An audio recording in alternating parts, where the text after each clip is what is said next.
આજે ઓમ શાંતિ સ્કૂલ ખાતે ગુજરાત ટાઇટન્સનો એક પ્રમોશન કાર્યક્રમ યોજાઈ રહ્યો છે, ત્યારે વિવિધ શાળાના બાળકો આજે અત્રે ઉપસ્થિત થયા છે, વિવિધ રમતો રમે છે. સાથે સાથે ગુજરાતે જે 2022ની અંદર જે ટ્રોફી જીતેલી હતી એમની સાથે ફોટોગ્રાફી પણ ચાલુ છે. વિવિધ બાળકો અત્રે ઉપસ્થિત થયા છે. હું તમને ટ્રોફી બતાવું છું. અત્રે એ ટ્રોફી રાખેલી છે જે ગુજરાત જીતેલું હતું, અને સાથે સાથે 2023માં જ્યારે રનર્સ અપ ટીમ હતી એમનું પણ મેડલ અત્રે છે. વિવિધ શાળાના બાળકો અત્રે તમને આ વિડીયોની અંદર જોવા મળે છે. ખૂબ સરસ વાતાવરણ છે, એટમોસ્ફિયર બહુ સારું છે.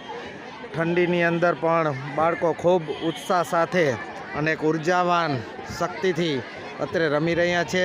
સાથે સાથે ખૂબ સરસ મજાની વ્યવસ્થા છે, નાસ્તાની વ્યવસ્થા છે. દરેક બાળકો ખૂબ આનંદિત મુદ્રાની અંદર તમને જોવા મળે છે.